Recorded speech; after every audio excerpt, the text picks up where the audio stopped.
যখন প্রতি রাত্রে মুখে নিয়ে 1,00,000 ক্ষত আমার ঘরের দরজা খোলা পেয়ে ফিরে আসে ঘরে, দাঁড়ায় দুয়ার প্রান্তে সমস্ত বিশ্বের স্তব্ধতায়, শরীর বাঁকিয়ে ধরে দিগন্তের থেকে শীর্ষাকাশ, আর মুখে জ্বলে থাকে লক্ষ লক্ষ তারার দাহন।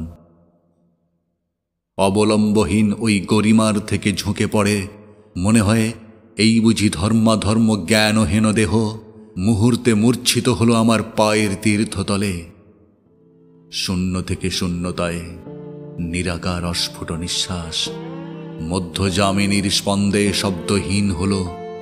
তখনও সে দূর দেশে, দূর কালে, দূর পৃথিবীকে ডেকে বলে, এত যদি ব্যূহ চক্র তীর তীরন্দাজ, তবে কেন শরীর দিয়েছ শুধু, বর্মখানি ভুলে গেছ দিতে।